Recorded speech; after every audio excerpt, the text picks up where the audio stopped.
रियासत जम्मू कश्मीर से आ रही है यूनियन टेरिटरी जम्मू कश्मीर से। आपको बता दें कि कौमी सलामती मुशीर की अवाम से रब्त बढ़ाने की कोशिश लगातार देखने को मिल रही है। आज अजीत डोभाल श्रीनगर के डाउनटाउन में 2 घंटे तक रहे। फौजी और मकामी लोगों से अजीत डोभाल ने बात की, जो कि नेशनल सिक्योरिटी एडवाइजर हैं। सीआरपीएफ जवानों के साथ अजीत डोभाल ने लंच भी किया। इससे पहले हमने देखा था कि शोपियां में अजीत डोभाल पहुंचे और वहां पर मकामी लोगों के साथ उन्होंने लंच किया, जिस पर अगर सियासी पार्टियों की जानिब की बात की जाए तो सियासी पार्टियों की जानिब से तीखे अल्फाज का इस्तेमाल भी किया गया। इस वक्त एक बार फिर से आपको बताते हुए चले कि अजीत डोभाल, जो कि नेशनल सिक्योरिटी एडवाइजर हैं, वो लगातार आवाम से रब्त बढ़ाने की कोशिश कर रहे हैं जम्मू कश्मीर के आवाम से।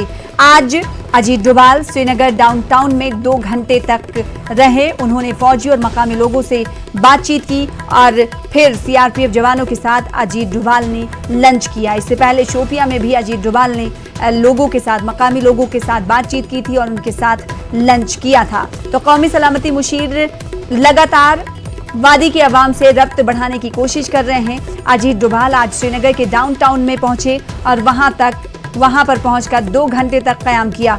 इस बीच फौजी और मकामी लोगों से अजीत डोभाल ने बातचीत की। सीआरपीएफ जवानों के साथ अजीत डोभाल ने फिर लंच किया। इससे पहले शोपियां में कौमी सलामती मुशीर मकामी लोगों के साथ लंच करते हुए, ज़ोहराना करते हुए देखे गए थे।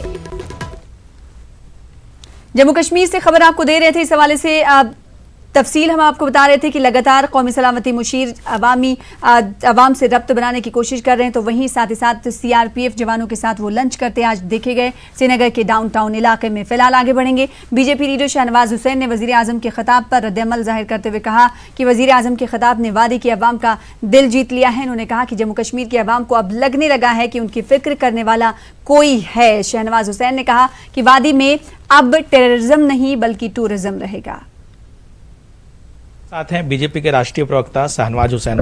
सर, कल प्रधानमंत्री ने जिस तरीके से राष्ट्र को संबोधित किया, आपको लगता है कि उसका असर पड़ेगा, सिचुएशन में सुधार होगा जम्मू कश्मीर में?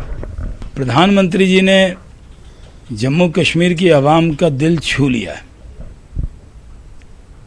इतना बेहतरीन संबोधन किया है कि घाटी के लोगों को लगता है कि उन्हें कोई मिल गया है जो उनकी फिक्र करने वाला है।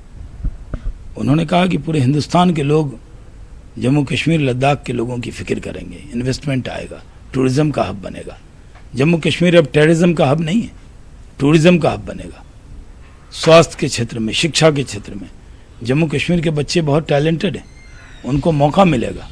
उन्होंने ईद की अग्रिम बधाई दी। तो मैं समझता हूँ कि प्रधानमंत्री जी ने जिस तरह की बातें कही है, उस तरह की बातों पर पूरे घाटी को, पूरे जम्मू कश्मीर लद्दाख के लोगों को भरोसा है। लेकिन जिस तरह से गुलाम नबी आज़ाद के साथ हो रहा है, उन्हें जम्मू कश्मीर में रहने भी नहीं दिया गया, आपको लगता है कि स्थिति सामान्य हो जाएगी?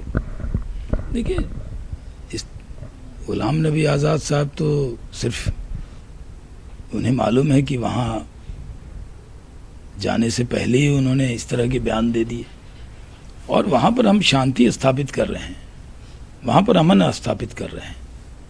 हम वहाँ के लोगों को विश्वास में ले रहे हैं। उसमें विपक्ष के नेता के तौर पर सहयोग करना चाहिए उनको। लेकिन जिस तरह से आपने जम्मू कश्मीर के लिए किया है, राहुल गांधी तो डिस्टर्ब हो गए हैं इस बात से।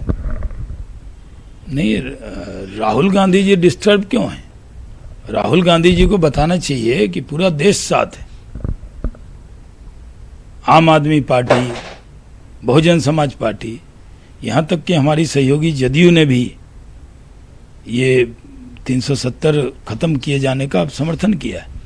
पूरा देश साथ है, फिर राहुल गांधी जी क्यों डिस्टर्ब है? इस वक्त बड़ी खबर आज राज ठाकरे ने पीएम मोदी पर निशाना साधा। इस वक्त की बड़ी खबर आपको दे रहे हैं। पीएम